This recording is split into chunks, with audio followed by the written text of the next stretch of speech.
trillion US dollars when we formed the government in 2014. 1.85 trillion US dollars when we formed the government in 2014. 2.7 trillion US dollars. It is well within our capacity to reach the 5 trillion US dollars in the next few years. To reach the 5 trillion US dollars in the next few years of 2019-20 presented in February 2019. In the interim budget, we gave ourselves a vision presented in February 2019. We gave points of our vision laid before us: building physical, social infrastructure, digital India reaching every sector of the economy, pollution-free India with green Mother Earth and blue skies, Make in India with particular emphasis on MSMEs, startups, defense manufacturing, automobiles, electronics, fabs and batteries, and medical devices, water management, clean rivers, blue economy, space programs, Gaganyaan, Chandrayaan, and satellite programs, self-sufficiency and export of food grains, pulses, oil seeds, fruits and vegetables, healthy society, Ayushman Bharat, well-nourished women and children, safety of citizens, Team India with Jan Bhagidari, minimum government, maximum governance. These were the vision we set before ourselves. With this vision set before us, with the mandate given by its people, we are determined to take India to that height that it richly deserves. I strongly believe that with the clear-headed leadership of Honorable Prime Minister, we can achieve our goal. So what are the plans to reach the 5 trillion economy? The Indian economy will grow to become a $3 trillion economy in the current year itself. It is now the 6th largest in the world. 5 years ago, it was at the 11th position. In purchasing power parity terms, we are in fact the 3rd largest economy already, only next to China and the USA. To attain this and more, we need to continue undertaking many structural reforms. In the last 5 years, we saw many big reforms, in particular indirect taxation, bankruptcy, and real estate. While these reforms were happening here in the Parliament, the common man's life was being changed through mudra, loans, to help him to do his business, and through several programs, it was being ensured that his or her kitchen had become smokeless. His or her house got electricity connection, and women's dignity was respected with the provision of toilets in home. The common man was served even as a major transformational reforms were being rolled out. And for this to continue, we need to invest heavily in infrastructure, in digital economy, and on job creation in small and medium firms. Respected Speaker, sir, it took us over 55 years for the Indian economy to reach $1 trillion.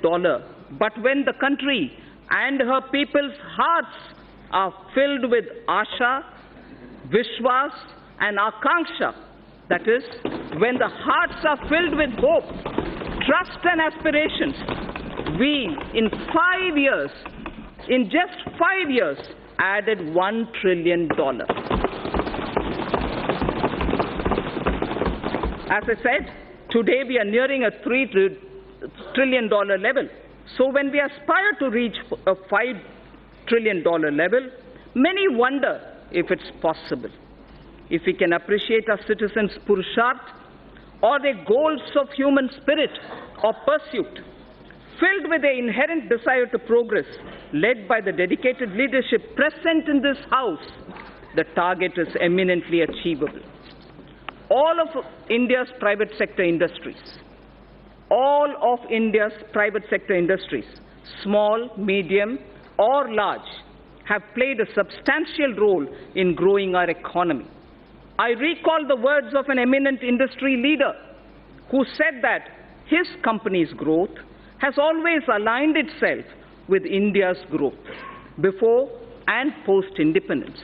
So if before independence, India Inc.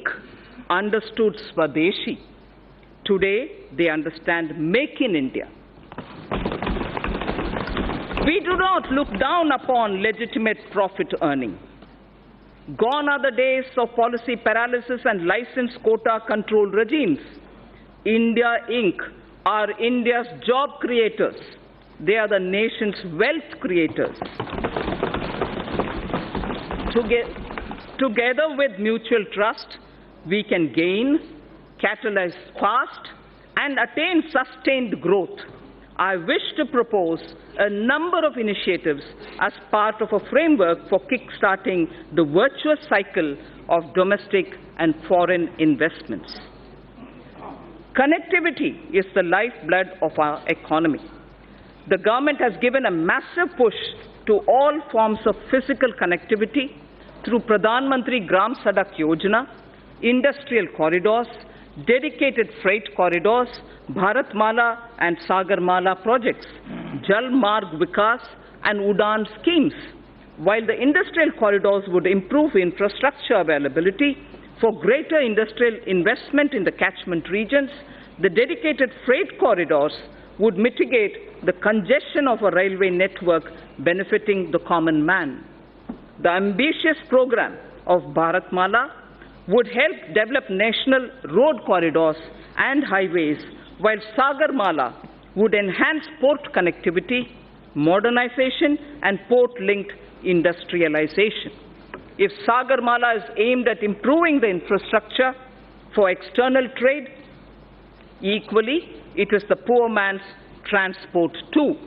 The Jal Marg Vikas project for capacity augmentation of navigation on national waterways is aimed at smoothing internal trade carried through inland water transport.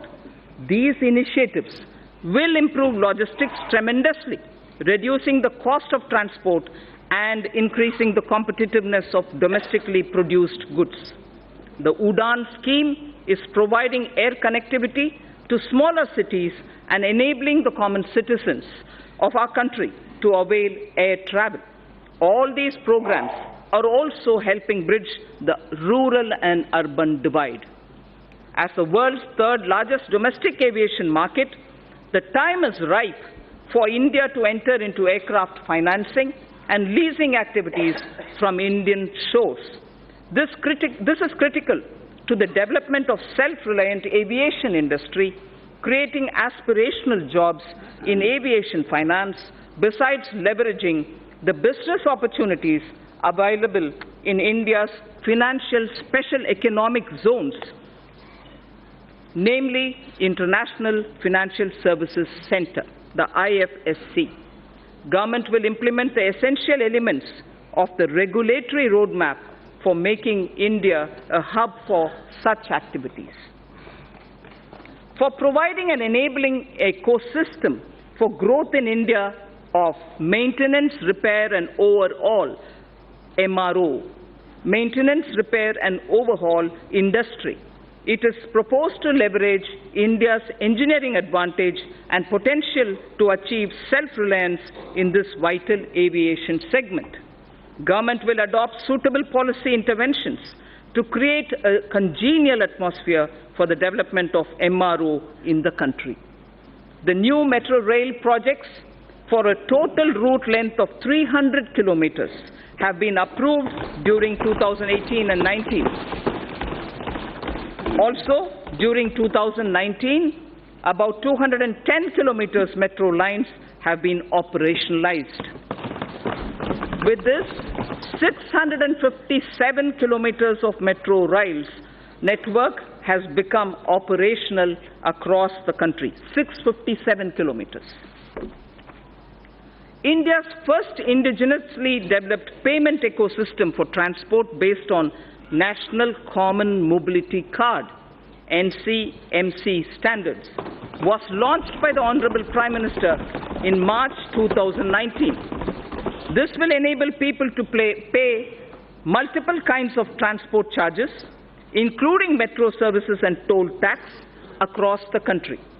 This interoperable transport card runs on RuPay card and would allow the holders to pay for their bus travel, toll taxes, parking charges, retail shopping, and even withdraw money.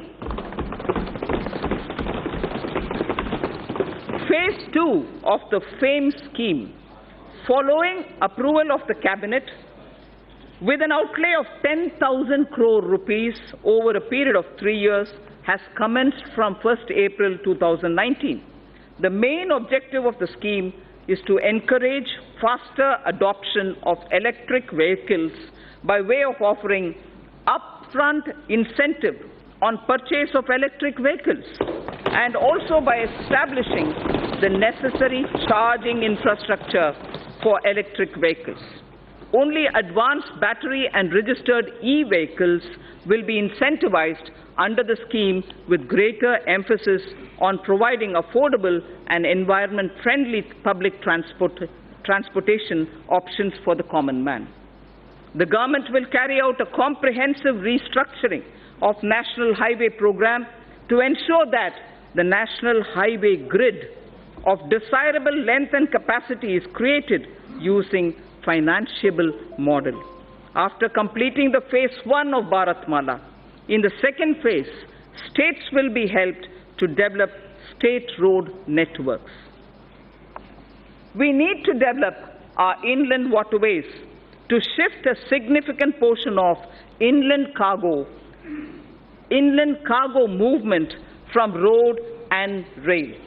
This government envisions using the rivers for cargo transportation, which will also help to decongest roads and railways.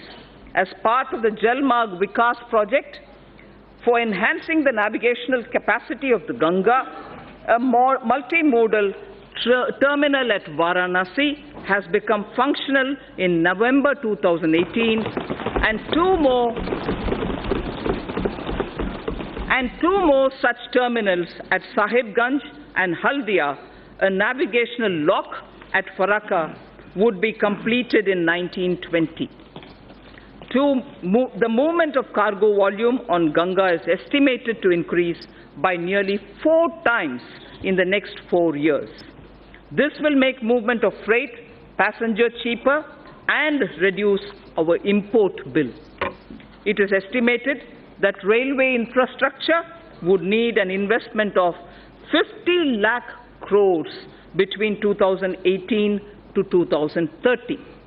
Given that the capital expenditure outlays of railways are around 1.5 to 1.6 lakh crores per annum, completing even all sanctioned projects would take decades. It is therefore proposed to use public-private partnership to unleash faster development and completion of tracks, rolling stock manufacturing, and also delivery of passenger freight services. To take connectivity infrastructure to the next level, we will build on the successful model in ensuring power connectivity. One nation, one grid. Earlier we spoke about one nation, one card for mobility of common man. Now it is one nation, one grid. That has ensured power availability to states at affordable rates. I propose to make available a blueprint this year for developing gas grids, water grids, highways, and regional airports. So the scaling up that we talked about, which marks the USP of this government, is revealed in each one of these examples. We do it in that scale each time. The recommendations of high-level empowered committee on retirement of old and inefficient plants and addressing low utilization of gas plant capacity due to paucity of natural gas will also be taken up for implementation now. Our government launched Ujjwal Discom Assurance Yojana, UDAY, in 2015, aimed at financial and operational turnaround of discoms. Government is examining the performance of the scheme, and it will further get improved. We will work with the state governments to remove barriers like cross-subsidy surcharges, undesirable duties on open access sales, or captive generation for industrial and other bulk power consumers. Besides these structural reforms, considerable reforms are needed in tariff policy. A package for power sector tariff and structural reforms would soon be announced. It is proposed that several reform measures would be taken up to promote rental housing. Current rental laws are archaic as they do not address the relationship between the lessor and the lessee realistically and fairly. A model tenancy law will also be finalized and circulated to the states. Large public infrastructure can be built on land parcels held by the central ministries and central public sector enterprises all across the country. Through an innovative instrument or innovative instruments such as joint development and concession, public infrastructure and affordable housing will be taken up. For ease of access to credit for MSMEs, Government has introduced providing of loans up to 1 crore rupees for MSMEs within 59 minutes through a dedicated online portal.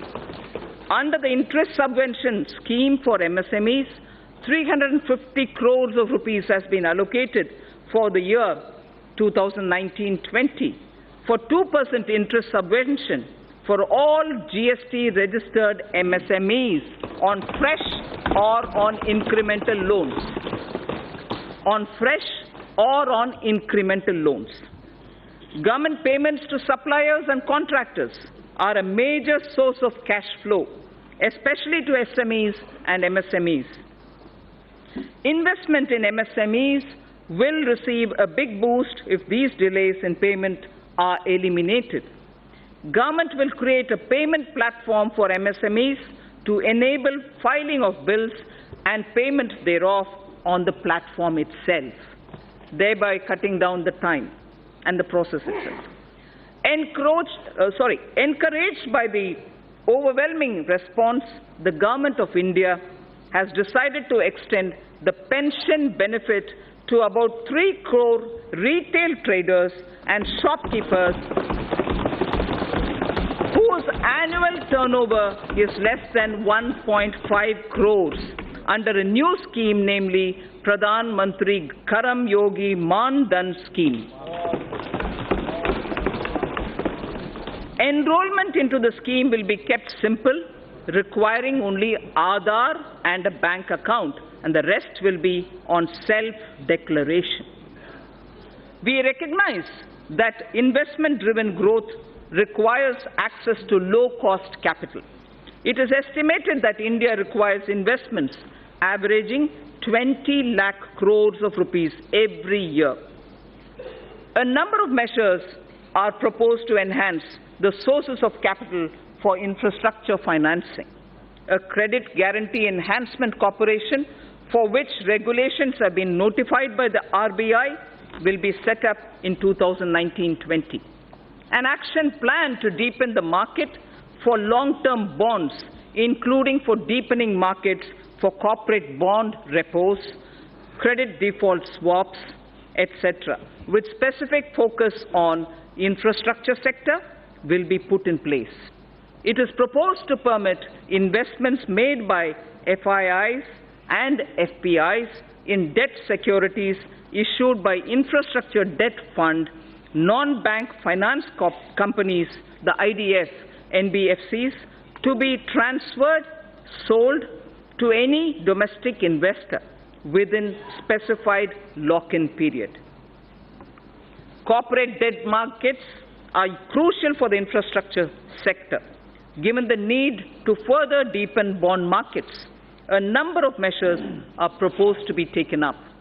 To deepen the corporate tri-party repo market in corporate debt securities, government will work with regulators, the RBI and the SEBI, to enable stock exchanges to allow AA-rated bonds as collaterals. User-friendliness of trading platforms for corporate bonds will be reviewed.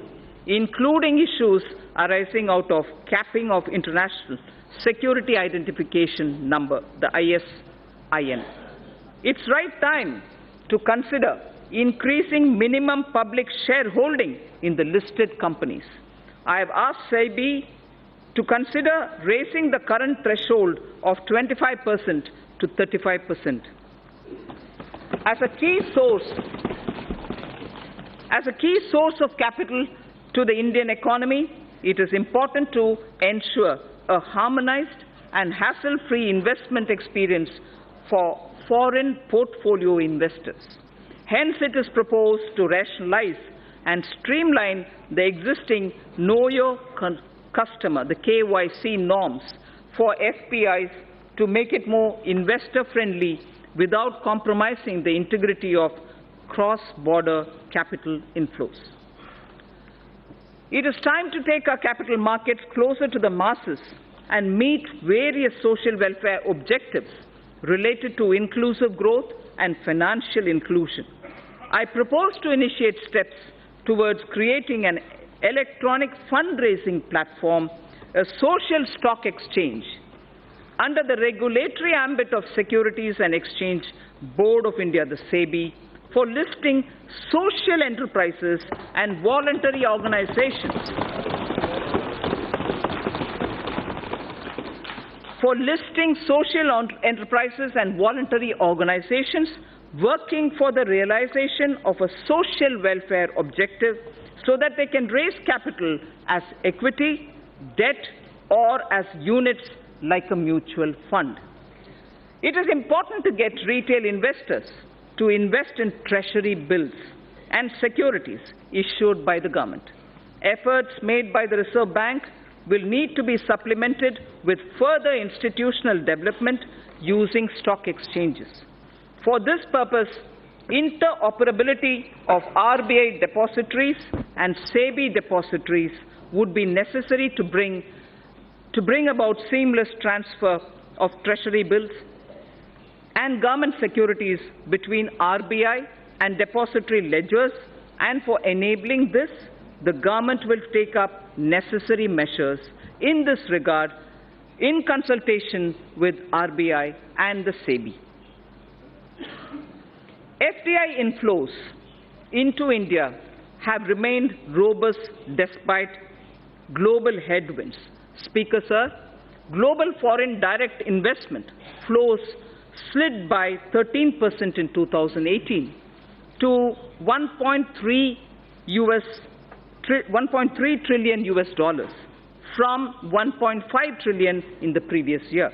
The third consecutive annual decline according to the UNCTAD's UNCTAD's World Investment Report in 2019. This is India's FDI flows in 2018-19 remained strong. If that was the global picture, India's inflows in 18-19 remained strong at 64.37 billion US dollars, marking a 6% growth over the previous year. I propose to further consolidate, Speaker, sir, the gains in order to make India a more attractive FDI destination. A, the government will examine suggestions of further opening up of FDI in aviation, in media, animation, ABGC, and insurance sectors in consultation with all stakeholders. 100% foreign direct investment will be permitted for insurance intermediaries. Local sourcing norms will be eased for the FDI in single brand retail sector. Single brand retail sector. It's high time India not only gets integrated into global value chain of production of goods and services, but also become part of the global financial system to mobilize global savings, mostly institutionalized in pension, insurance, sovereign wealth funds, and so on. The government is contemplating organizing an annual global investors meet in India using National Infrastructure Investment Fund as the anchor to get all three sets of global players, top industrialists, corporate leaders, top pension insurance sovereign wealth funds, top pension, insurance and sovereign wealth funds, and top digital technology and venture funds also. An important determinant of attracting cross-border investment, Speaker Sir, is availability of investable stock to the foreign portfolio investors. This issue assumes greater significance in view of the gradual shift from stock-targeted investments towards passive investment, whereby funds track global indices composition, of which depends upon available floating stock. Accordingly, I propose to increase the statutory limit for FBI investment in a company from 24% to sectoral foreign investment limit, with option given to the concerned corporates to limit it to a lower threshold. FPIs will be permitted to subscribe to listed debt securities issued by the REITs or the InvITs. Even though India is the world's top remittance recipient, NRI investment in Indian capital markets is comparatively less. With a view to provide NRIs with seamless access to Indian equities, I propose to merge the NRI portfolio investment scheme route with the foreign portfolio investment route. New and innovative financial instruments have been launched in the last 5 years, like Infrastructure Investment Trust, the InvITs which I referred to a minute ago, Real Estate Investment Trust, the REITs which I referred to a minute ago, as well as models like Toll Operate Transfer, the TOT, as part of the Brownfield Asset Modernization Strategy for augmenting infrastructure investment. India has had a reasonable success in brownfield asset monetization, and several InvITs and one REIT transaction have already been completed. Additionally, the National Highways Authority, NHAI, carried out one TOT transaction as well. The cumulative resources garnered through these instruments and model, Speaker Sir, exceed 24,000 crores of rupees. India has emerged as a major space power with the technology and ability to launch satellites and other space products at globally low-cost level. Time has come to harness this ability commercially. A public sector enterprise, namely New Space India Limited, NSIL, has been incorporated as a new commercial arm of the Department of Space to tap the benefits of the research and development carried out by ISRO, Indian Space Research Organization.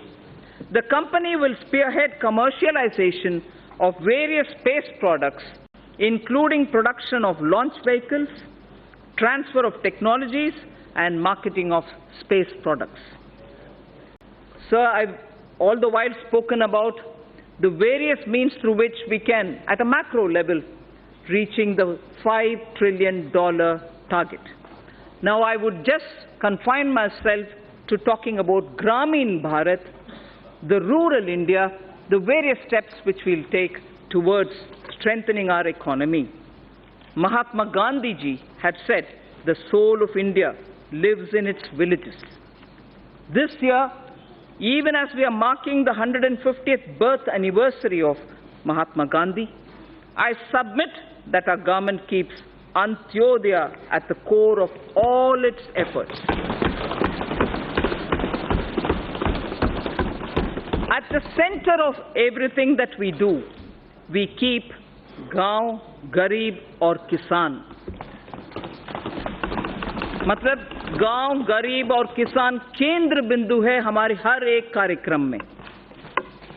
Honorable Prime Minister's 2 mega initiatives of Ujjwala Yojana and Saubhagya Yojana have transformed the lives of every rural family, dramatically improving ease of their living. Household access to clean cooking gas has seen an unprecedented expansion through provision of more than 7 crore LPG connections. All villages and almost 100% households across the country have been provided with electricity. A combination of efficient implementation and enthusiastic adoption has significantly improved access to energy for rural households. By 2022, the 75th year of Indian independence, I would like to assure the nation that every single rural family, except those who are unwilling to take the connection, except, Speaker Sir, it's important to understand, except those who are unwilling to take the connection will have an electricity and a clean cooking facility.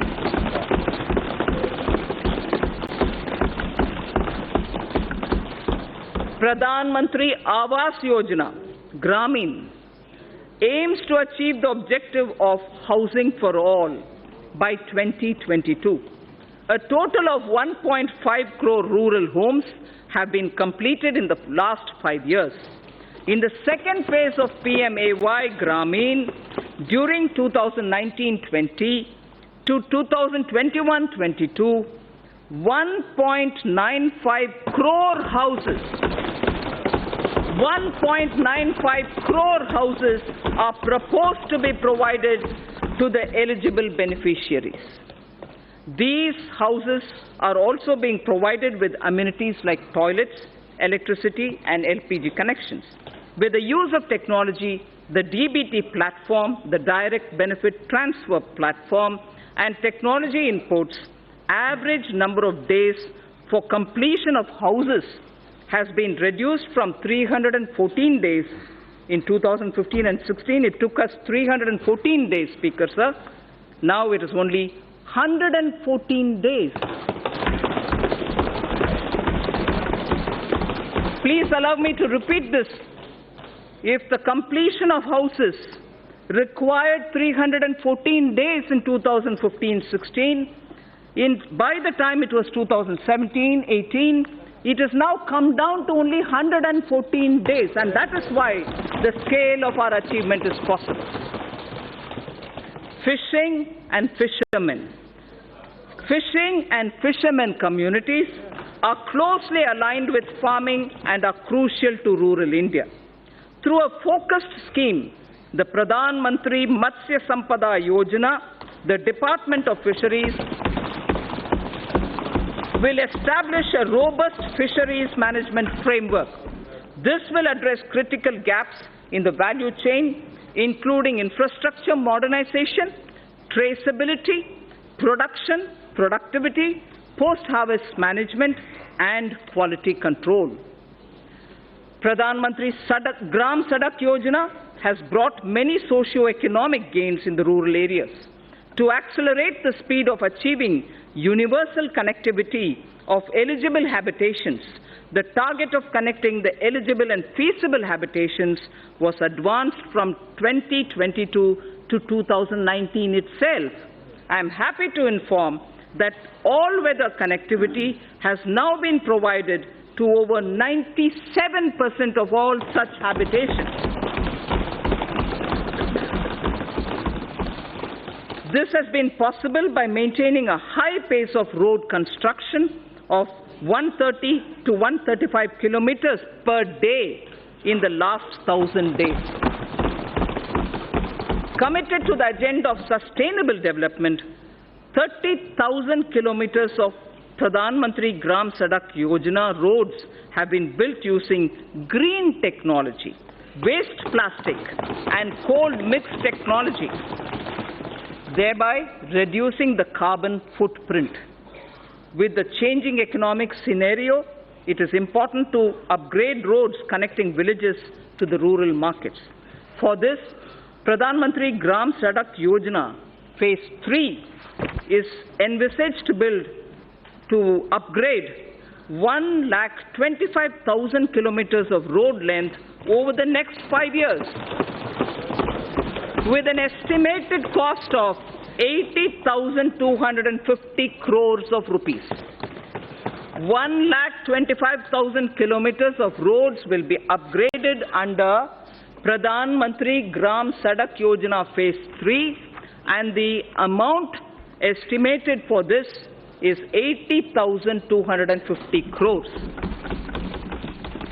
Considering the fact that majority of people still live in villages and depend on agriculture and traditional industries, the scheme of Fund for Upgradation and Regeneration of Traditional Industries, SFURTI, Spurti is it, aims to set up more common facility centers to facilitate cluster-based development to make the traditional industries more productive, profitable, and capable for generating sustained employment opportunities.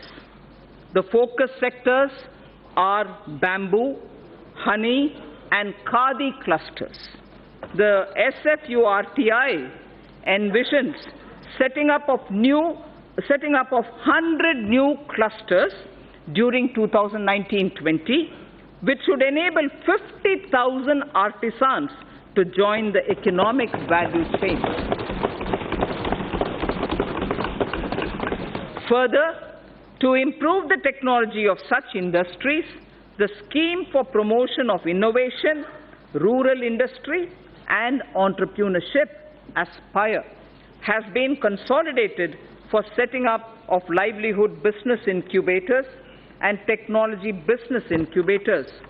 The scheme contemplates to set up 80 livelihood business incubators and 20 technology business incubators in 2019-20 to develop 75,000 skilled entrepreneurs in agro-rural industry sectors.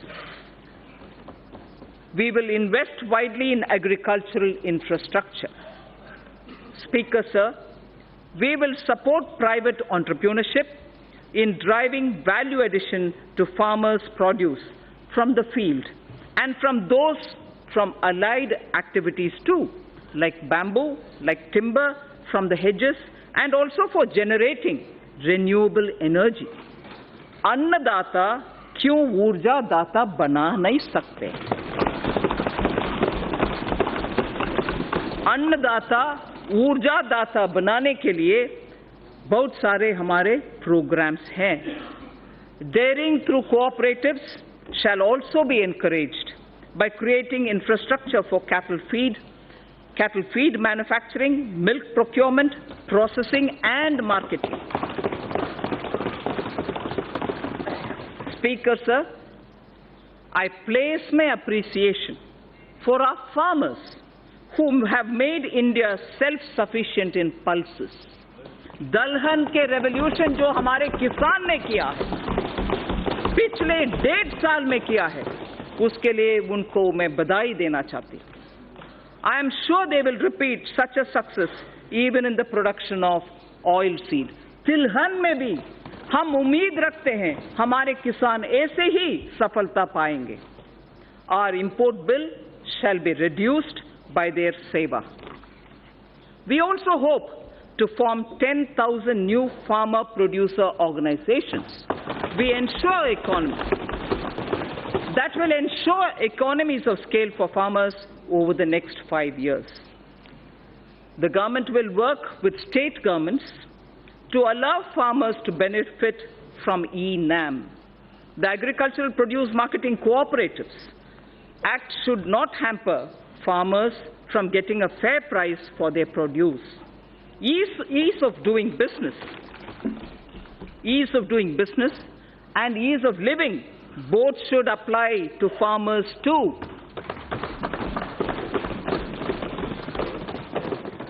And we shall go back to basics on one count. Speaker, sir, I would like to draw your attention. We shall go back to basics on one count: zero budget farming. Zero budget farming may not be a new thing. That is why I said we'll go back to basics. We need to replicate this innovative model. Some states have already tried somewhat. We need to replicate this innovative model through which, in a few states, farmers are already being trained in this practice. Steps such as this can help in doubling our farmers' income in time for our 75th year of independence. Ensuring India's water security and providing access to safe and adequate drinking water to all Indians is a priority for this government. A major step in this direction has been constitution of the Jal Shakti Mantralaya, integrating the Ministry of Water Resources, River Development and Ganga Regeneration and the Ministry of Drinking Water and Sanitation. This was done by integrating these many ministries and departments. This new Mantralaya will look at the management of our water resources and water supply in an integrated and holistic manner and will work with states to ensure Har Ghar Jal, Har Ghar Jal, to all rural households by 2024 under the Jal Jeevan Mission. This mission, under the Department of Drinking Water and Sanitation, will focus on integrated demand and supply side management of water at the local level, including creation of local infrastructure for source sustainability like rainwater harvesting, groundwater recharge, and management of household wastewater for reuse in agriculture. The Jal Jeevan Mission will converge with other central and state government schemes to achieve its objectives of sustainable water supply management across the country. The government has identified 1,592 blocks which are critical and overexploited, spread across 256 districts for the Jal Shakti Abhiyan. Besides using funds available under various schemes, the government will also explore possibility of using additional funds available under the Compensatory Afforestation Fund Management and Planning Authority, the CAMPA, for this purpose. Speaker sir, Swachh Bharat Abhiyan has touched the very conscience of the nation, besides bringing enormous health and environmental benefits. This noble scheme, initiated in 2014, has achieved a resounding success. 9.6 crore toilets have been constructed.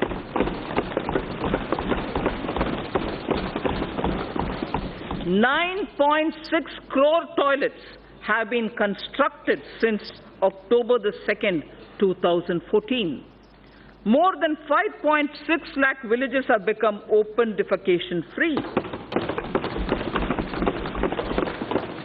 We have to build on this success. We must not only sustain the behavioral change seen in people, but also harness the latest technologies available to transform waste into energy. I propose to expand the Swachh Bharat mission to undertake sustainable solid waste management in every village.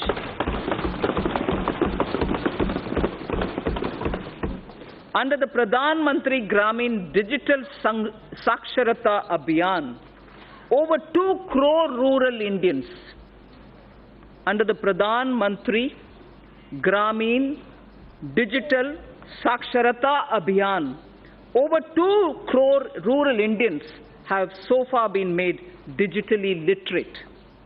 To bridge rural-urban digital divide, BharatNet is targeting internet connectivity in local bodies in every panchayat in the country.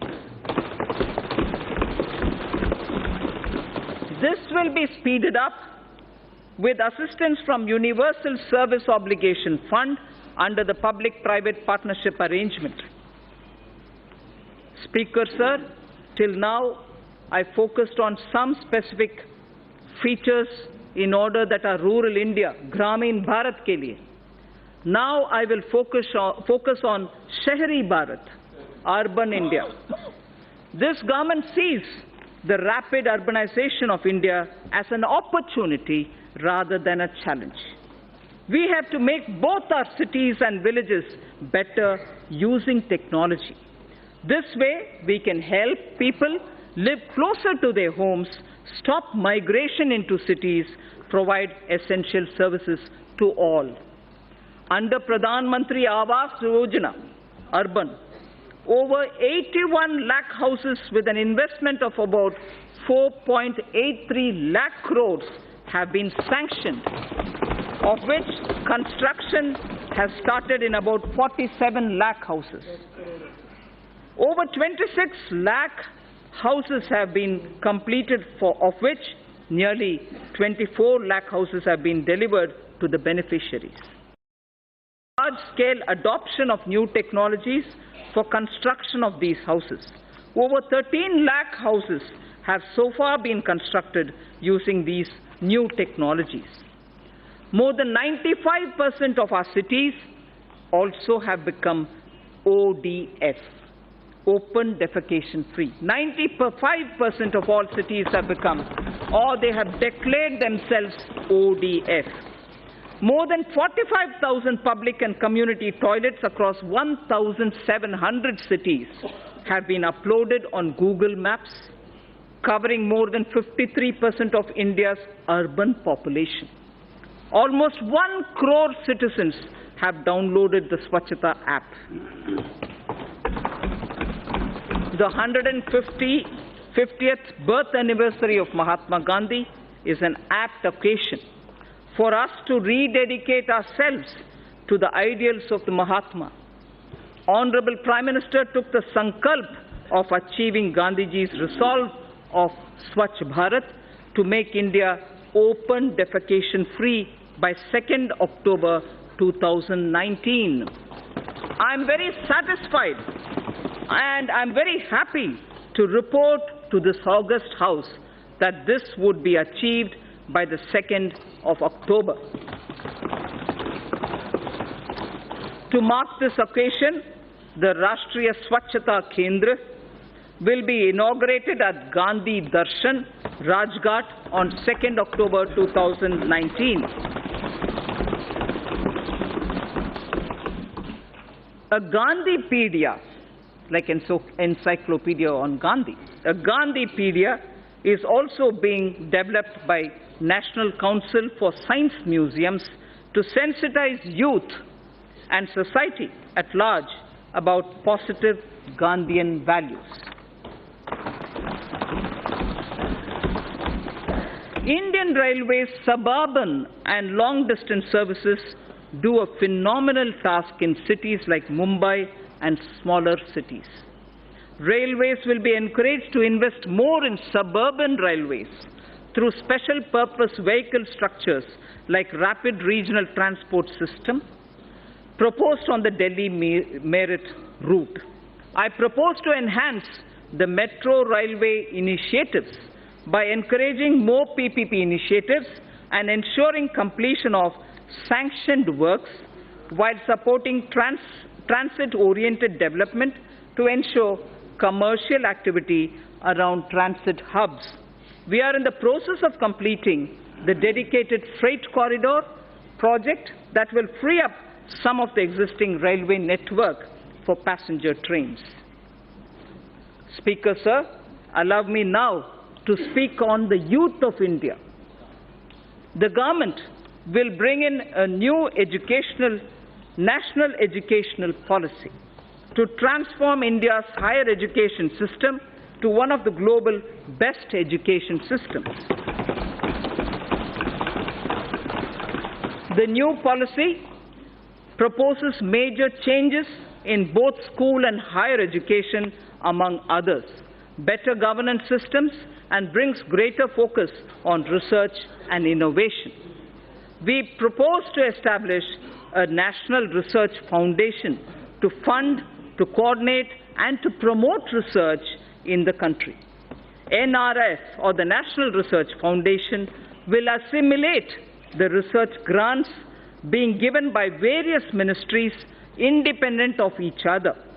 NRF will ensure that the overall research ecosystem in the country is strengthened with focus on identified thrust areas relevant to our national priorities and towards basic science without duplication of effort and expenditure. We would work out a very progressive and research-oriented structure for the NRF itself. The funds available with all ministries will be integrated in NRF. This would be adequately supplemented with additional funds. Massive online open courses through SWAYAM initiative have helped bridge the digital divide for disadvantaged section of our student community. To upgrade the quality of teaching, the global initiative of academic networks, GYAN, program in higher education was started, aimed at tapping the global pool of scientists and researchers. The imprint or impacting research innovation and technology scheme began as PAN-IIT and IISc joint initiative to develop a roadmap for research to solve major engineering and technology challenges in selected domains needed by the country. Higher educational institutions are becoming the centers of innovation. These initiatives have upgraded the quality of education. There was not a single Indian institution in the top 200 in the World University Rankings 5 years back.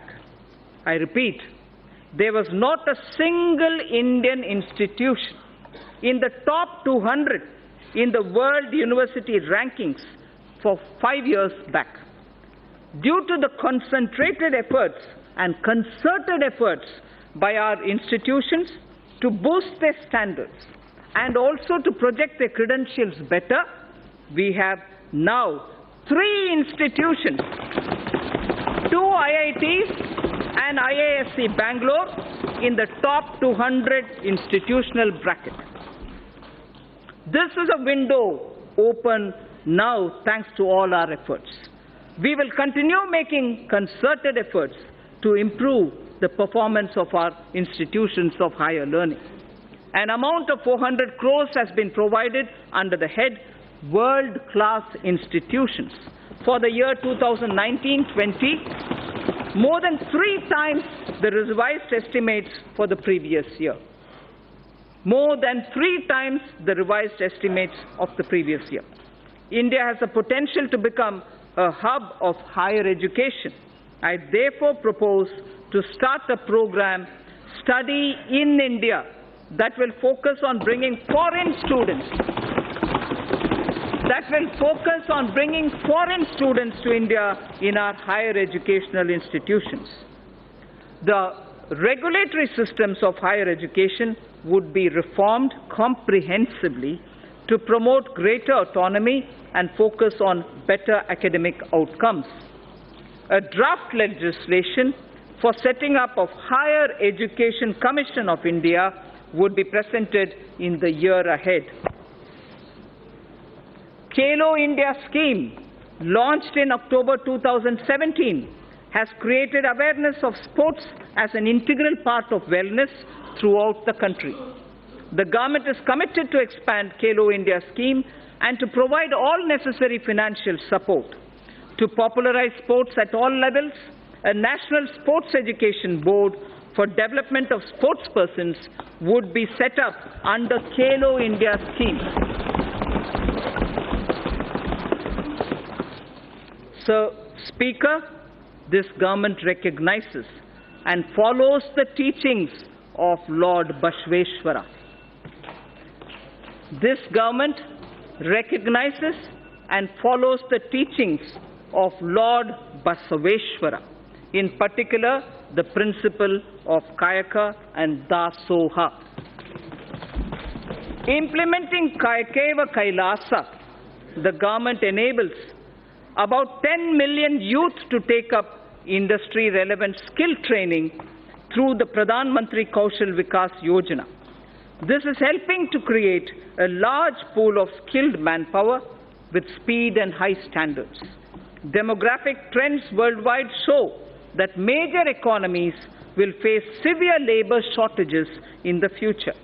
To prepare our youth to also take up jobs overseas, we will increase focus on skill sets needed abroad, including language training.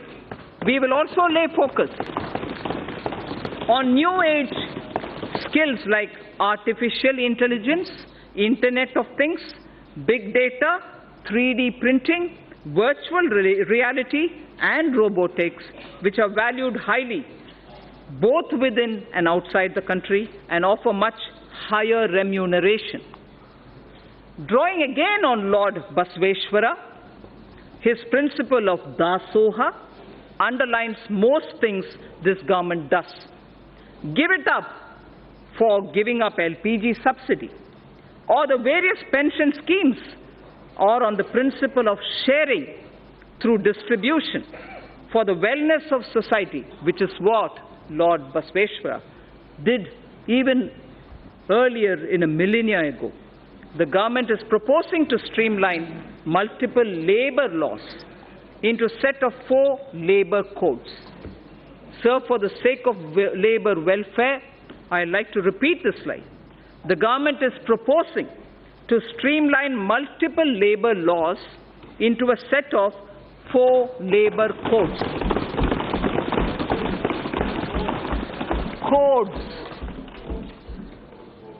C-O-D-E-S, codes. This will ensure that process of registration and filing of returns will get standardized and streamlined.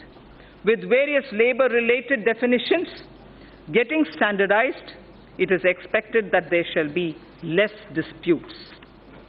We propose, again sir, this is an interesting idea, I wish to draw your attention.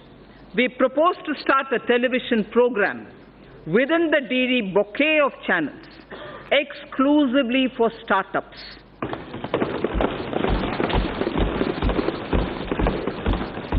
This shall serve as a platform for promoting startups, discussing issues affecting their growth, matchmaking with venture capitalists, and for funding and tax planning. This channel shall be designed and executed by startups themselves.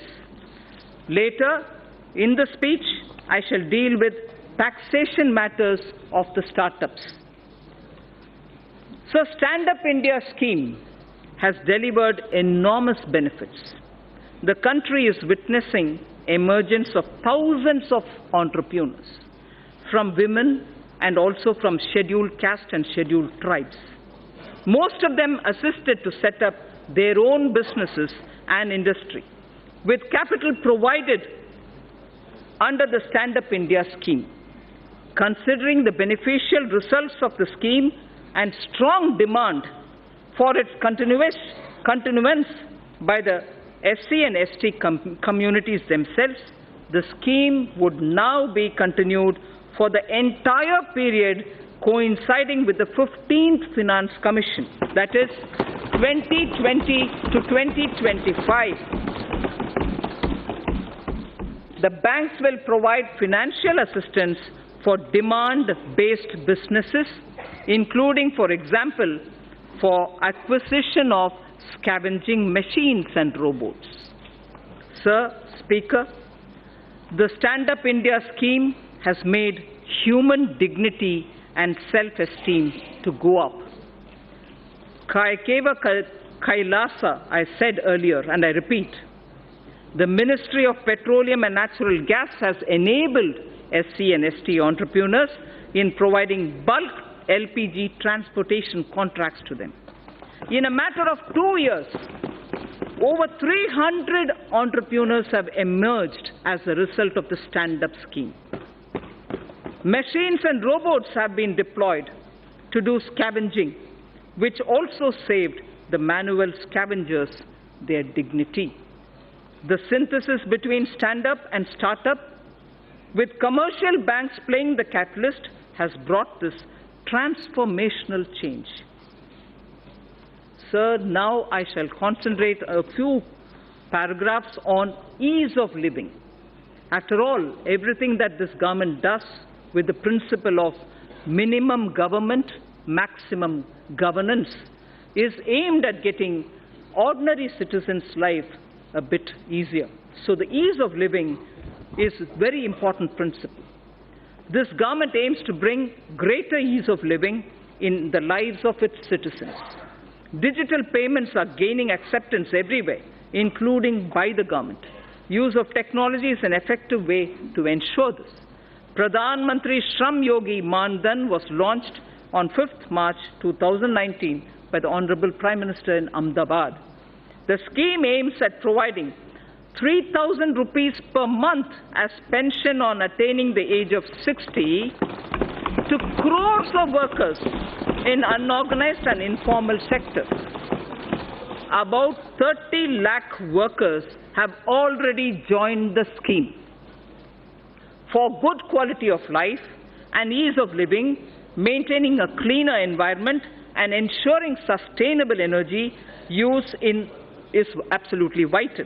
A program of mass scaling up of LED bulbs for widespread distribution at household level was taken up, resulting into massive replacement of incandescent bulbs and CFLs in the country. Approximately 35 crore LED bulbs have been distributed under the Ujala Yojana, leading to a cost saving, and this is very impressive. I request through you, respected Speaker, that all members present here listen to what cost saving has emerged because of the LED bulbs. Approximately 35 crore LED bulbs have been distributed under the Ujala Yojana, leading to a cost saving of 18,341 crores. And this 18,341 crores annually, every year, because of LED, this is what the country is saving. It is going to be free of incandescent, India is going to be free of incandescent bulbs, and CFL use has already become minuscule. We will use the approach of mission LED bulb method to promote the use of solar stoves and battery chargers in the country. To make railway travel a pleasant and satisfying experience to the common citizen, again, ease of living, we will launch a massive program of railway station modernization this year. Railway station modernization will be launched this year. Honorable Speaker, sir, I draw the attention to the women of India. Nari to Narayani.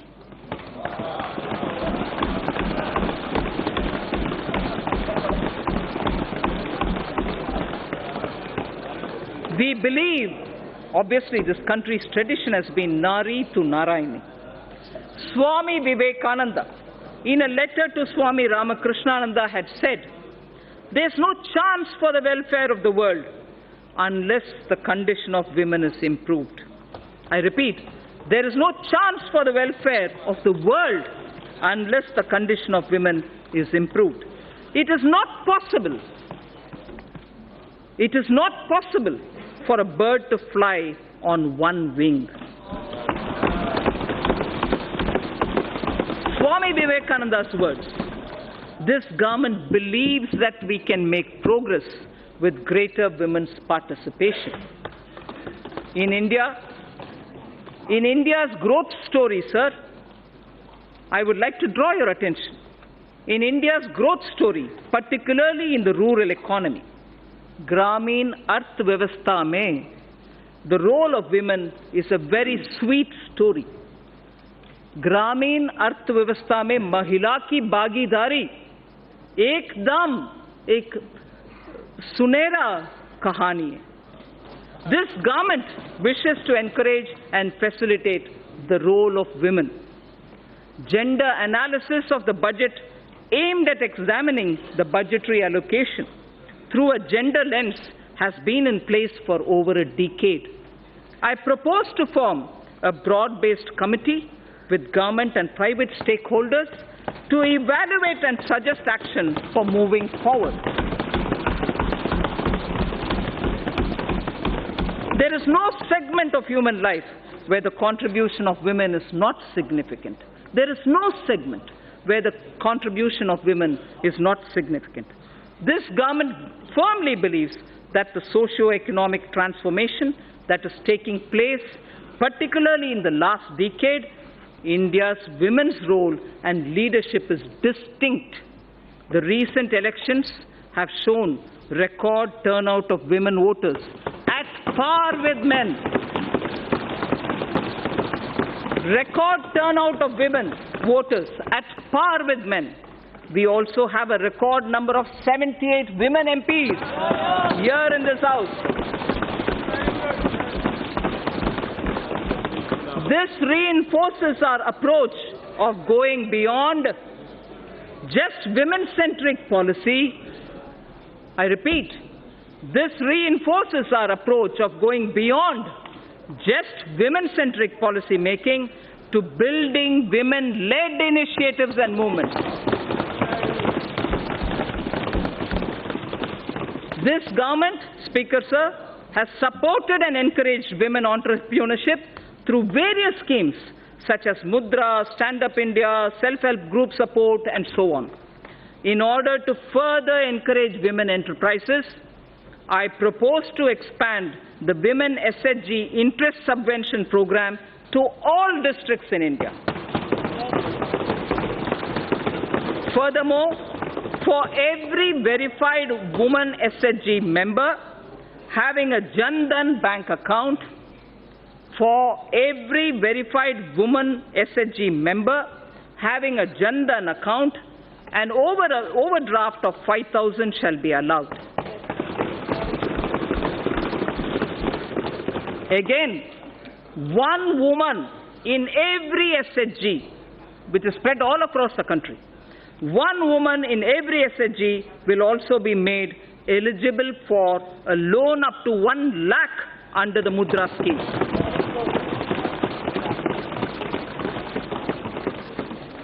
Speaker Sir, at the beginning I did tell you about India's soft power. India's soft power, which is the next section I'll concentrate on. India's soft power is appreciated in so many different ways. Some simple examples, sir. In the last 3 years, on the International Yoga Day, yoga has been practiced in large numbers in 192 countries around the world. Mahatma Gandhi's favorite bhajan, Vaishnav Janto Tene Kahiye, was sung by the respective lead artists from over 40 countries. The annual Bharat Ko Jano quiz competition is sought after as an event to participate by not only NRIs, non-resident Indians, but also several foreigners themselves. I propose to consider issuing Aadhaar card for non-resident Indians with Indian passports after their arrival in India without waiting for 180 days. I repeat it. I propose to consider issuing Aadhaar cards for non-resident Indians with Indian passports after their arrival in India without waiting for the mandatory 180 days, without waiting the issue. I propose to launch a mission which will integrate our traditional artisans and their creative products with global markets. Wherever necessary, we shall obtain patents for them and the geographical indicators, GI, for them. I wish to say this in Hindi for the larger audience of traditional artisans. इस उद्देश्य से मैं इस गरिमामय प्रांगण से पहली बार यह घोषणा करती हूँ कि हम भारत के सृजनात्मक उद्योगों को अर्थव्यवस्था से जोड़कर जहां आवश्यक है बौद्धिक संपदा अधिकारों से संरक्षित करके राष्ट्रीय और अंतर्राष्ट्रीय बाजार तक पहुंचाने की मुहिम प्रारंभ करेंगे।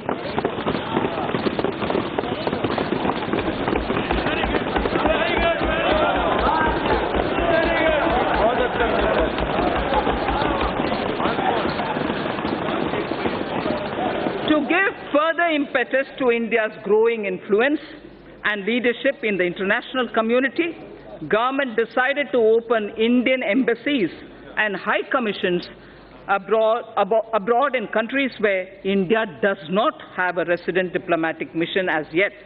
Accordingly, in March 2018, government approved opening of 18 new Indian diplomatic missions in Africa. 5 embassies have already been opened in Rwanda, Djibouti, Equatorial Guinea, Republic of Guinea, and Burkina Faso in the year 2018-19. Government intends to open another 4 embassies, new ones, in the year 2019-20. This will not only increase the footprint of India's overseas presence, but also enable us to provide better and more accessible public services, especially to the local Indian communities in these countries. In line with our ancient wisdom, India has always pursued a policy of economic cooperation with countries through bilateral and regional coordination. Indian Development Assistance Scheme, IDEAS, provides concessional financing for projects and contributes to infrastructure development and capacity building in the recipient developing countries. Mindful of our position as the 6th largest economy, we will look at alternative development models which include private sector equity, multilateral financing, contributions from corporates, non-residents, and so on. I propose to revamp the IDEA scheme during the current financial year. The government is developing 17 iconic tourism sites into world-class tourist destinations and to serve as a model to other tourism sites. The iconic tourism sites would enhance visitor experience, which would lead to increased visits of both domestic and international tourists at these destinations. With the objective of preserving rich tribal heritage, a digital repository is developed where documents of folk songs, photos and videos regarding their evolution, place of origin, lifestyle, architecture, education levels, skill sets, traditional art, folk dances, and other anthropological details of the tribes in India will be stored. The repository will further be enriched and strengthened as we go along. Speaker, sir, now I come to saying what we propose about the banking and the financial sector. Financial gains from cleaning of the banking system are now amply visible. NPAs, meaning non-performing assets, of commercial banks have reduced by over 1 lakh crore over the last year. Record recovery of over 4 lakh crore due to IBC and other measures has been effected in the last 4 years. Provision coverage ratio is now at its highest in 7 years, and domestic credit growth has risen by 13.8%. Government has smoothly carried out consolidation, reducing the number of public sector banks by 8. Government has smoothly carried out consolidation, reducing the number of public sector banks by 8. At the same time, as many as 6 public sector banks have been enabled to come out of prompt corrective action framework. We have enabled 6 public sector banks to come out of that situation.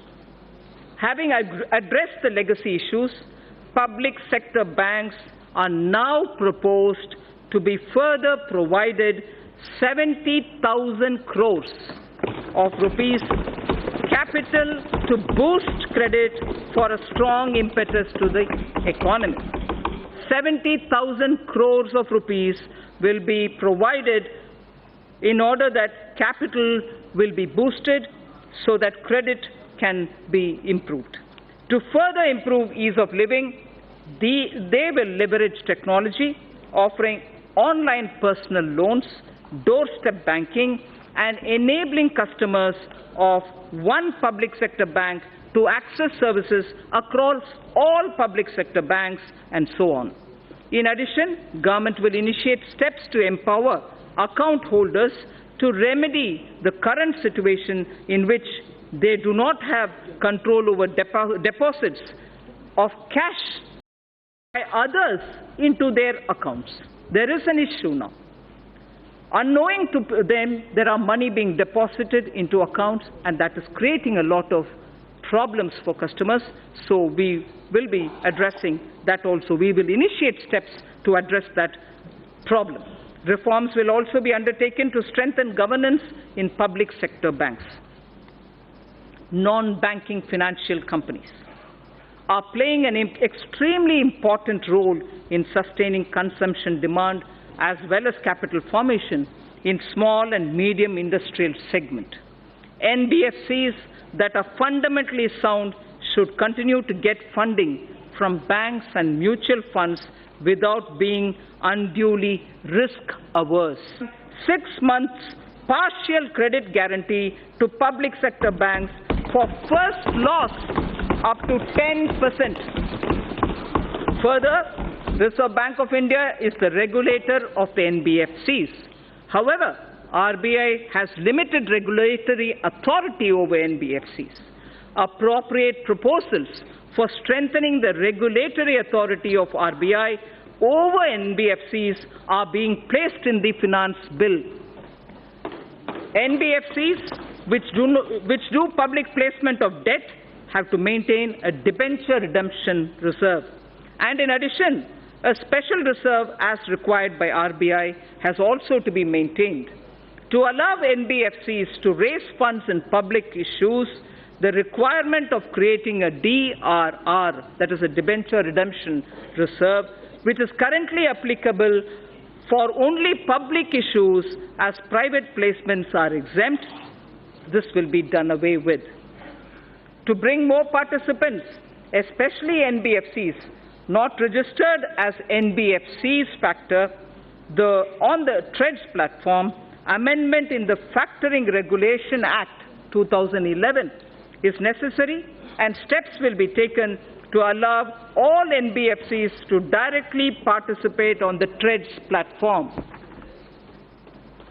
Efficient and conducive regulation of the housing sector is extremely important in our context. The National Housing Bank, besides being a refinancer and a lender, is also the regulator of the housing finance sector. This gives a somewhat conflicting and difficult mandate to the NHB.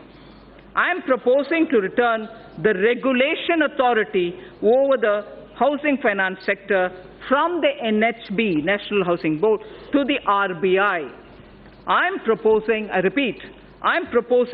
to return the regulation authority over the housing finance sector from NHB to the RBI.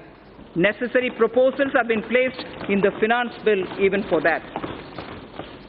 Government has announced its intention to invest 100 lakh crores in infrastructure over the next 5 years.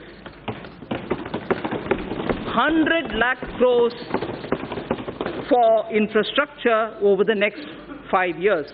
To this end, it is proposed to set up an expert committee to study the current situation relating to long-term finance and our past experience with development finance institutions, and this committee shall recommend the structure and required flow of funds through development finance institutions. The situation will be reviewed by them, and they will suggest measures. Pension Fund Regulatory Development Authority, PFRDA, implements and regulates the National Pension System, the NPS, and Atal Pension Yojana through various intermediaries, including, inter alia, the NPS Trust, keeping in view the wider interest of the subscribers and to maintain arm's-length relationship of the NPS Trust with PFRDA.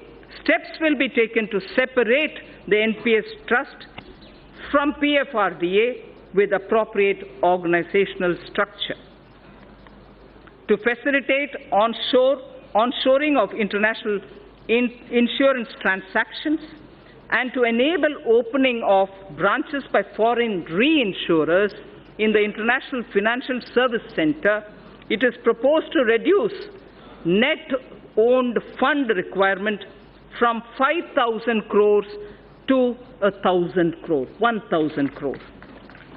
I'll repeat that sentence, sir. To facilitate onshoring of international insurance transactions and to enable opening of branches by foreign reinsurers in the International Financial Services Center, it is proposed to reduce net owned fund requirement from 5,000 crores to 1,000 crores. Government has been following the policy of disinvestment in non-financial public sector undertakings, maintaining government stake not to go below 51%. Government is considering, in case where the undertaking is still to be retained in government control, to go below 51% to an appropriate level on case-to-case basis. Government has also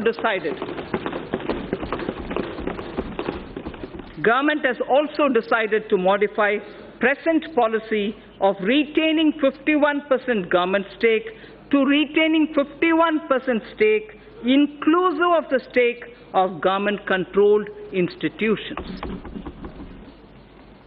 Sir Speaker, in order to improve the capital flows into the Indian economy, it is important to align domestic corporate systems and practices with global ones.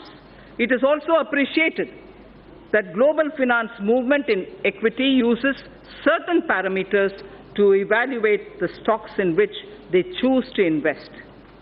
The government intends to further encourage retail participation in CPSEs, which of late has shown very encouraging upward trend.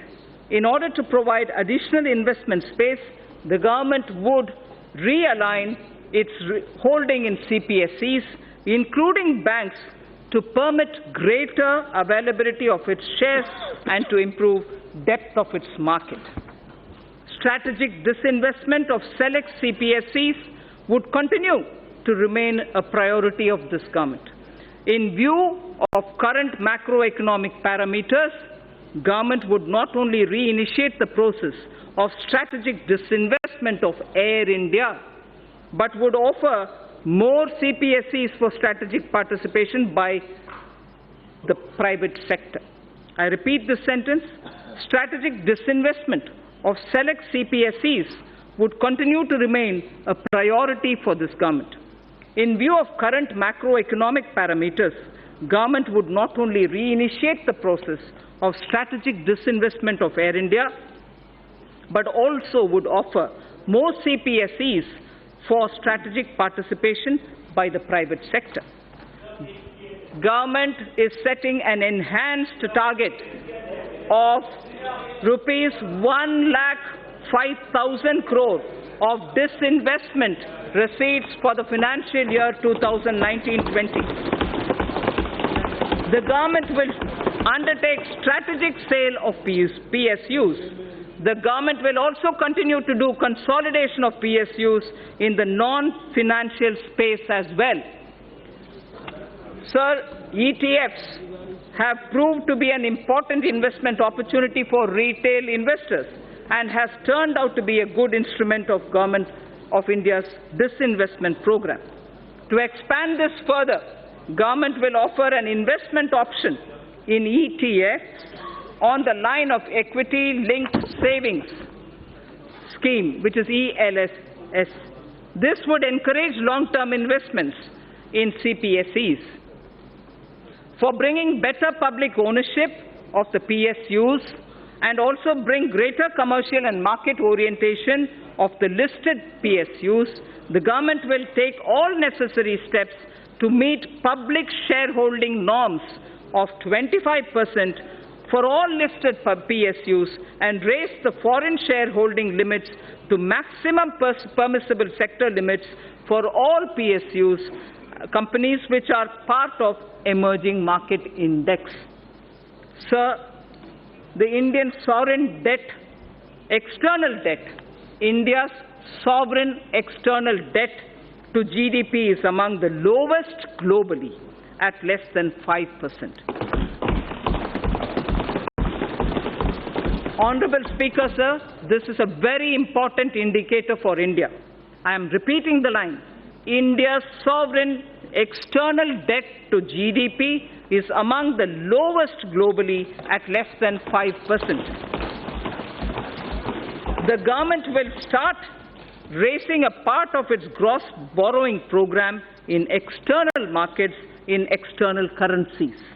This will also have beneficial impact on demand situation for the government securities in domestic market. A new series of coins, sir, a new series of coins of 1 rupee, 2 rupees, 5 rupees, 10 rupees and 20 rupees, easily identifiable to the visually impaired also, were released by the government minister, by the Honorable Prime Minister on 7th March 2019. These new coins will be made available for public use shortly. Sir, in the first 50 years after independence, we emphasized on rights. So I draw your attention to this line, which marks the end of part A of my speech. In the first 50 years after independence, we emphasized on rights. Marking 75 years of our independence, we should place emphasis on our duty towards India. Place emphasis on our duty towards India without undermining our rights. Thinkers all over the world have supported the argument that in performing one's duty, protection of one's rights is inherent. In performing one's duty, the protection of one's right is inherent in it. For the bright future of India, when again in 2022 we will remember our freedom fighters, we should dedicate ourselves to the service of the nation. So now I move to part B, which is something of great interest for all of us, taxation related. Honorable Speaker, sir, I see a lot of members sitting up. Mr. Speaker, sir, I begin by thanking our taxpayers who, as responsible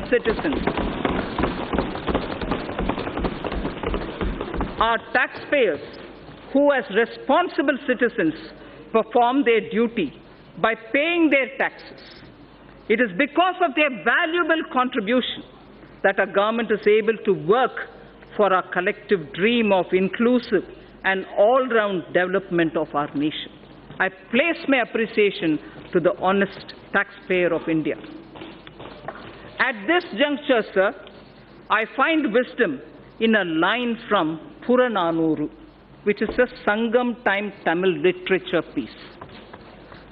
A Tamil Sangam era work, and this is done by Pisirandayar.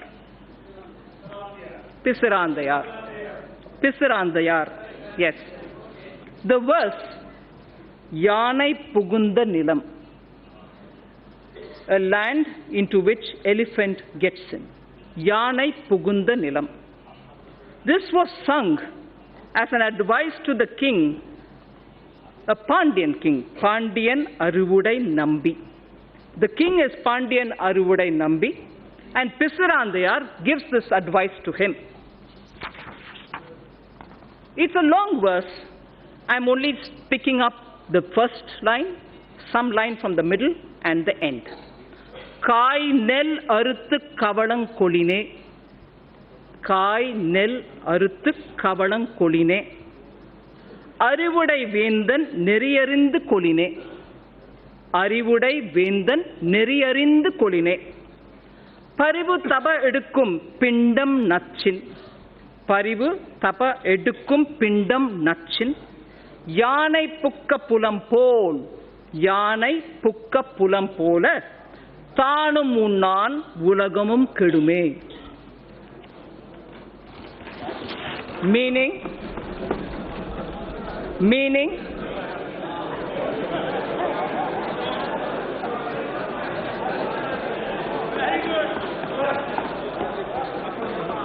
a few mounds of rice, just a few mounds of rice from paddy that is harvested from a small piece of land would be sufficient for the elephant. For an elephant, just a few mounds of rice cooked from paddy which is taken from a small piece of land will be sufficient. But what if the elephant itself enters into the field and starts eating? It would eat far lesser than what it will trample with its foot. I hope the meaning is clear. So, the advice given to Pandian Arivudai Nambi is a valuable advice that this government appreciates. An elephant, if it is given mounds of rice, here I would refer to taxation, will be quite happy. It doesn't have to enter into the field and trample to eat the food. So we don't intend to trample anybody.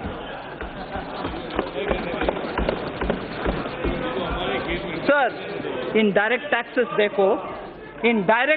therefore, sir,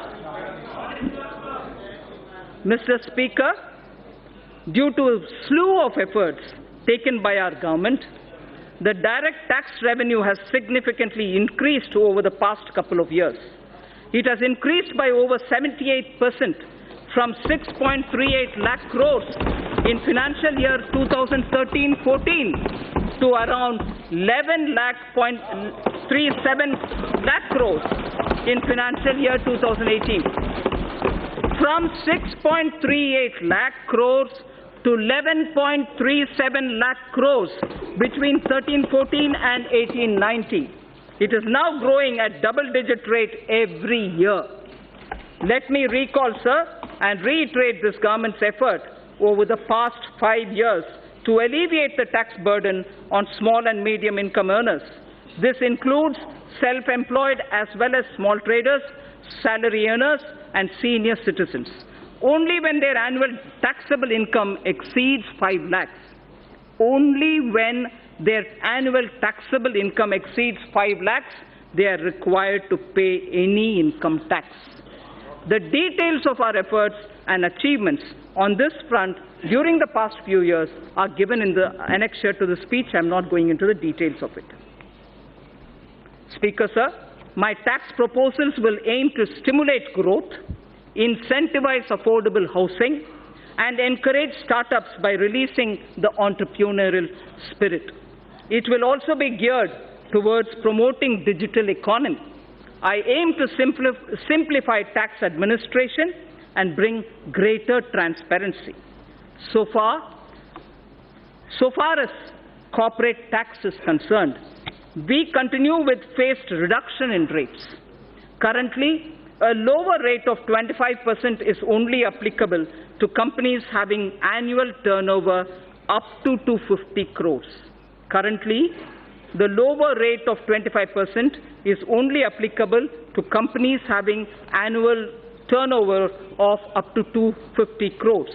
I propose to widen this to include all companies having an annual turnover of up to 400 crores. This will cover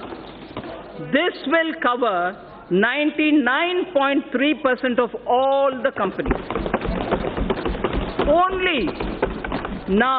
Only 0.7% of companies will remain outside of this rate. So in order to boost economic growth and make in India, the government will launch a scheme to invite global companies through a transparent competitive bidding to set up mega manufacturing plants in sunrise and advanced technology areas such as semiconductor fabrication, solar photovoltaic cells, lithium storage batteries, solar electric charging infrastructure, computer servers, laptops, etc., and provide them investment-linked income tax exemptions under 35AD of the Income Tax Act and other indirect tax benefits on electric vehicles. Considering our large consumer base, we aim to leapfrog and envision India as a global hub of manufacturing of electric vehicles. A global hub of manufacturing electric vehicles. Inclusion of solar storage batteries and charging infrastructure in the above scheme will boost our efforts. Government has already moved the GST Council to lower the GST rate on electric vehicles from 12 to 5%. Also, to make electric vehicle affordable to consumers, our government will provide additional income tax deduction of 1.5 lakhs of rupees on the interest paid on loans taken to purchase electric vehicles. What does this mean? This amounts to a benefit of 2.5 lakh crores over the loan period to the taxpayer who takes loans to purchase electric vehicles. So by the time the entire period of the loan ends, for you having taken the loan for buying an electric vehicle, you would benefit to the level of 2.5 lakh rupees because of this income tax deduction which is being brought in for encouraging purchase of electric vehicles. So startups, as I said when I was talking about the youth of this country, startups require, and we have been consistently providing them all the encouragement. Startups in India are taking firm roots and their continued growth needs to be encouraged. To resolve the so-called angel tax issue, I'm sure a lot of members are concerned on this issue. To resolve the so-called angel tax issue, the startups and their investors who file requisite declarations and provide information in their returns will not be subjected to any kind of scrutiny in respect of valuation of share premiums. The issue of establishing identity of the investor and source of his funds will be resolved by putting in place a mechanism of e-verification, so there's no man-to-man interface there. With this, funds raised by startups will not require any kind of scrutiny from the income tax department. In addition, special administrative arrangements shall be made by the Central Board of Direct Taxes for pending assessments of startups and redressal of their grievances. It will be ensured that no inquiry or verification in such cases be carried out by the assessing officer without obtaining approval of his supervisory office. So the element of discretion with which startups were suffering has been removed. So without obtaining the approval of his supervisory officer, an assessing officer shall not worry the assessee. At present, startups are not required to justify fair market value of their shares issued to certain investors, including Category 1 alternative investment funds. I propose to extend this benefit to Category 2 alternative investment funds also. At the moment, it's available for AIF Category 1. Now I expand this to include Category 2 AIFs also. Therefore, valuation of shares issued to these funds shall be beyond the scope of income tax scrutiny. Again, you get out of income tax scrutiny when that has been done. I also propose to relax some of the conditions for carry forward and set off losses in the case of startups. I also propose to extend the period of exemption of capital gains arising from sale of residential house for investment in startups up to 31/3/2021. And relax certain other conditions of this exemption. So, affordable housing, which is an aim of this government. For realization of the goal of housing for all and affordable housing, a tax holiday has already been provided on the profits earned by developers of affordable housing. Also, interest paid on housing loans is allowed as a deduction to the extent of 2 lakhs in respect of self-occupied property. In order to provide a further impetus, I propose to allow an additional deduction of up to 1,50,000 rupees for interest paid on loans borrowed up to 31st March 2020, next year, for purchase of affordable house valued up to 45 lakhs. Therefore, a person purchasing an affordable house will now get an enhanced interest deduction up to 3.5 lakhs of rupees. This will translate into benefit of 7 lakh of rupees to the middle class home buyers over their loan period of 15 years. Just as we said about the electric cars, now we are saying the tax deduction provision that we are coming in now with will enable home buyers of the affordable home category that in the period of 15 years when your home loan runs, the net gain would be 7 lakh of rupees. This will immediately benefit a lot of middle class. So on the NBFCs, a lot of discussion happens today about NBFCs. Non-banking financial companies play an increasingly important role in India's financial system. With the enhanced levels of regulation they are subjected to by the Reserve Bank of India, there is a need to provide greater parity in their tax treatments vis-à-vis scheduled banks. Currently, interest on certain bad or doubtful debts made by scheduled banks and other financial institutions is allowed to be offered to tax in the year in which this interest is actually received. I propose to extend this facility to deposit-taking as well as systematically important non-deposit-taking NBFCs also. So the International Financial Services Center, the GIFT City, series of measures have already been taken in the past by this government.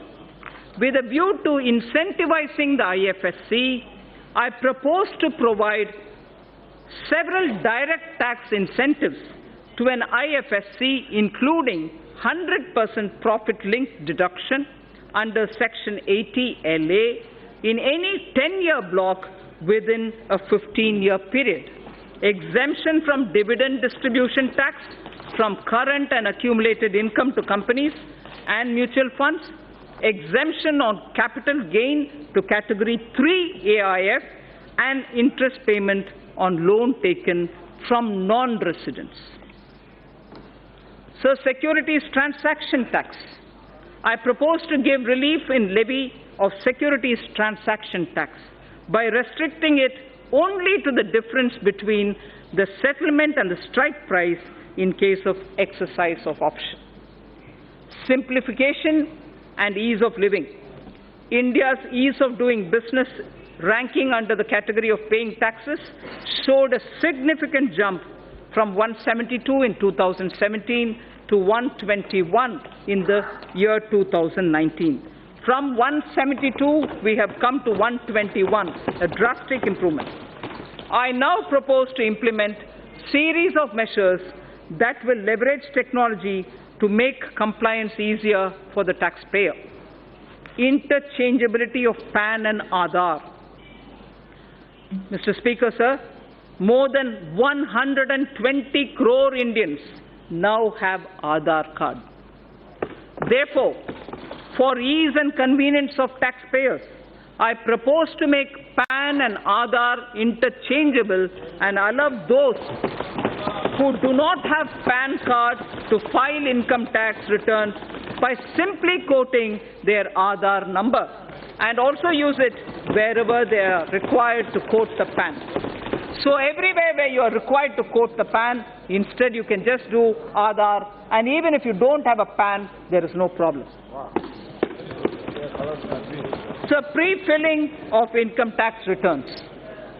Pre-filled tax returns will be made available to taxpayers, which will contain details of salary income, capital gains from securities, bank interest and dividends, etc. And tax deductions also.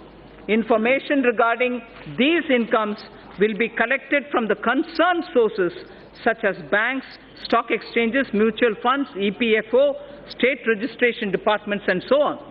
This will not only significantly reduce the time taken to file tax return, but will also encourage accuracy of reporting of income tax.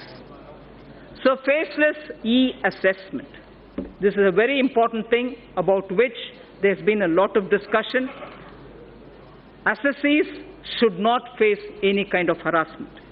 The existing system of scrutiny assessments in the income tax department involves a high level of personal interaction between the taxpayer and the department, which leads to certain undesirable practices and on the part of the tax officials. To eliminate such instances and to give shape to the vision of Honorable Prime Minister, a scheme of faceless assessment in electronic mode involving no human interface is being launched this year in a phased manner.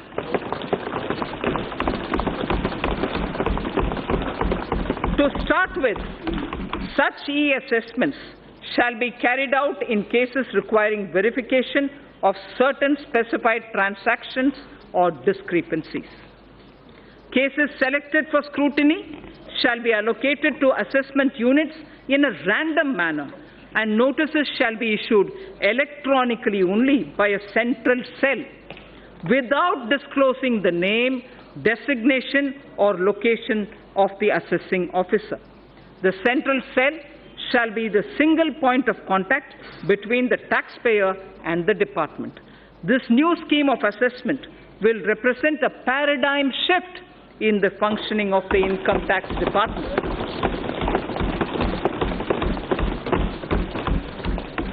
So on digital payments, our government has taken a number of initiatives in the recent past for the promotion of digital payments and less cash economy. To promote digital payments further, I propose to take a slew of measures to discourage the practice of making business payments in cash. To discourage the practice of making business payments in cash, I propose to levy TDS, tax deduction at source, of 2% on cash withdrawal exceeding 1 crore in a year from a bank account. I'll repeat this. To discourage the practice of making business payments in cash, I propose to levy TDS of 2% on cash withdrawal exceeding 1 crore in a year from a bank account. Further, there are low-cost digital modes of payment such as Beam UPI, UPI QR code, Aadhaar Pay, certain debit cards, NEFT, RTGS, etc., which can be used to promote less cash economy. I therefore propose that the business establishments with annual turnover of more than 50 crores shall offer such low-cost digital modes of payment to their customers, and no charges no charges or merchant discount rate shall be imposed on customers as well as the merchants. No charges or merchant discount rates shall be imposed on customers as well as the merchants. RBI and banks will absorb these costs from the savings that will accrue to them on account of handling less cash as people move to these digital modes of payment. Necessary amendments are being made in the Income Tax Act and the Payments and Settlement System Act of 2007 to give effect to these provisions. So now about the revenue mobilization. I'm sure it's equally concerning for all of us. Mr. Speaker, sir, as I have started earlier, we have taken several measures in the past to alleviate the tax burden on small and medium income earners, as those having annual income up to 5 lakhs are not required to pay any income tax. We are thankful to the taxpayers who play a major role in nation building by paying their taxes. However, in view of the rising income levels, those in the highest income brackets need to contribute more to the nation's development. I therefore propose to enhance the surcharge on individuals having taxable income from 2 crore to 5 crores and 5 crore and above, so that effective tax rates for these two categories will increase by around 3% and 7% respectively. So the other measures, I also propose to simplify the tax law to reduce genuine hardships being caused to taxpayers, which include enhancing threshold of tax for launching prosecution for non-filing of returns and exempting appropriate class of persons from the anti-abuse provision of Section 50CA and Section 56 of the Income Tax Act. So the indirect taxes.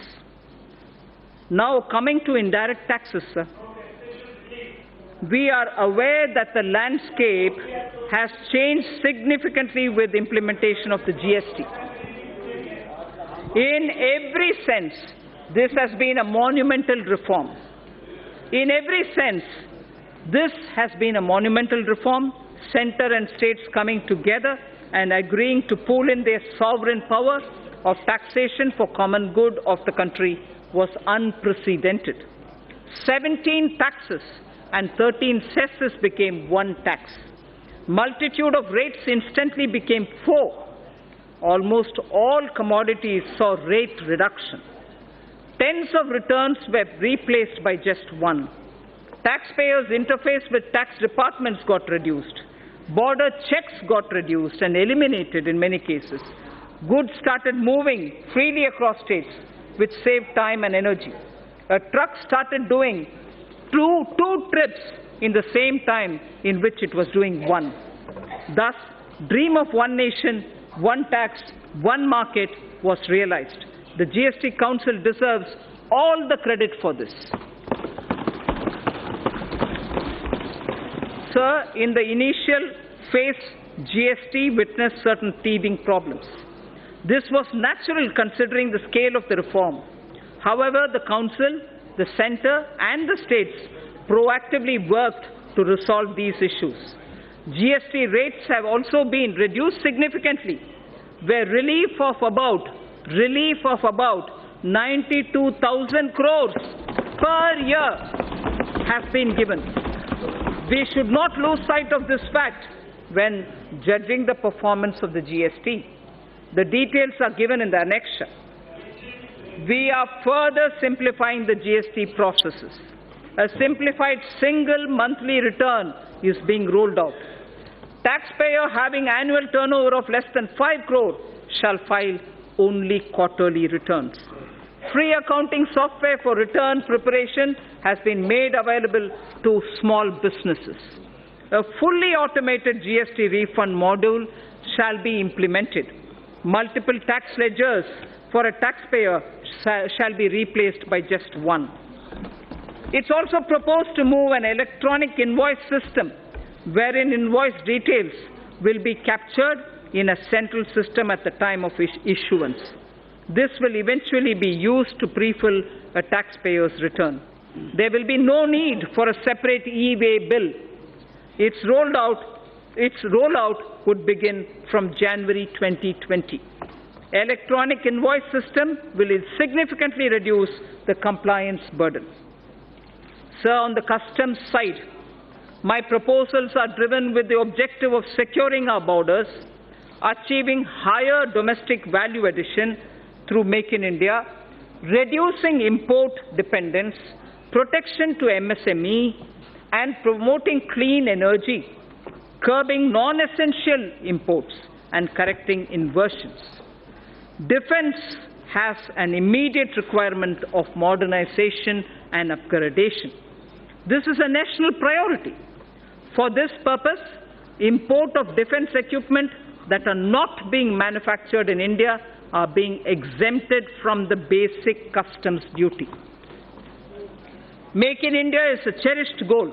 In order to provide domestic industry a level playing field, basic customs duty is being increased on items such as cashew kernels, PVC, vinyl flooring, tiles, metal fittings, mountings for furniture, auto parts, certain kinds of synthetic rubber, marble slabs, optical fiber cable, CCTV camera, IP camera, digital and network video recorders, and so on. Also, exemptions from customs duty on certain electronic items which are now being manufactured in India are being withdrawn. Further, end-use based exemptions on palm stearin, fatty oils, and exemptions to various kinds of papers are also being withdrawn. To encourage domestic publishing and printing industry, 5% customs duty is being imposed on imported books. To further promote domestic manufacturing, customs duty reductions are being proposed on certain raw materials and capital goods. These include certain inputs of CRGO sheets, amorphous alloy ribbon, ethylene dichloride, propylene oxide, cobalt matte, naphtha, wool fibers, inputs for manufacture of artificial kidney and disposable sterilized dialyzer, and fuels for nuclear power plants. To further incentivize e-mobility, customs duty is being exempted on certain parts of electric vehicles. Customs duty is also being exempted on capital goods required for manufacture of specified electronic goods. So the export duty is being rationalized on raw and finished leather to provide relief to this sector. Crude prices have softened from their highs. This gives me room to review excise duty and cess on petrol and diesel. I propose to increase special additional excise duty and road and infrastructure cess, each one by 1 rupee a litre on petrol and diesel. It is also proposed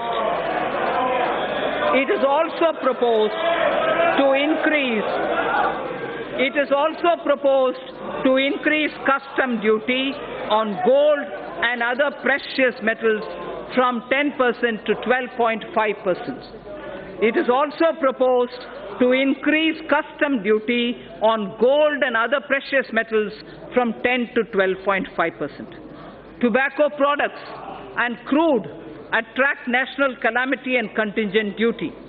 In certain cases, this levy has been contested on the ground that there is no basic excise duty on these items. To address this issue, a nominal basic excise duty is being imposed. Sir, I am also proposing few amendments to the Customs Act. Recent trends reveal that certain bogus entities are resorting to unfair practices to avail undue concessions and export incentives.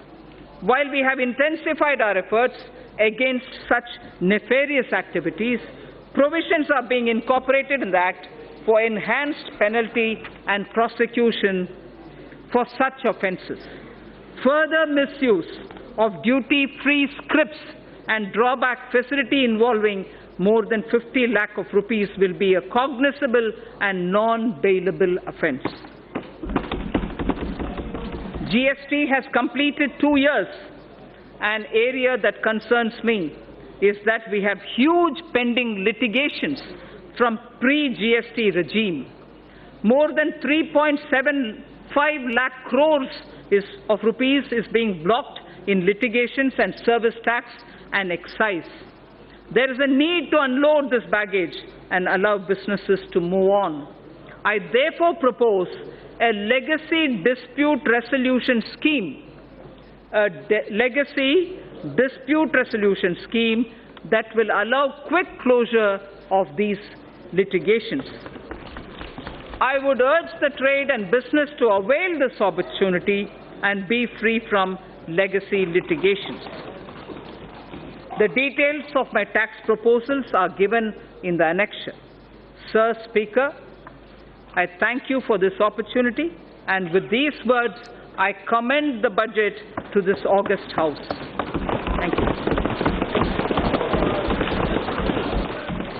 To Srimati Nirmala Sitharaman, Manya Vitt Mantri ji. I just would like to mention, although I have commended the budget, I just would like to mention, I have not mentioned specific allocations for the scheme and programs. I have not mentioned specific allocations for schemes and programs. All these details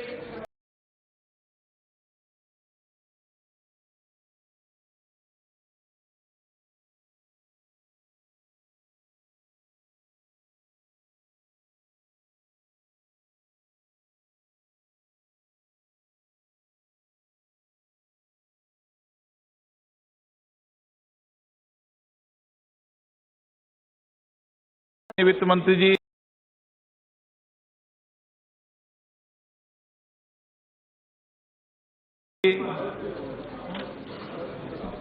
don't have the papers, isn't it?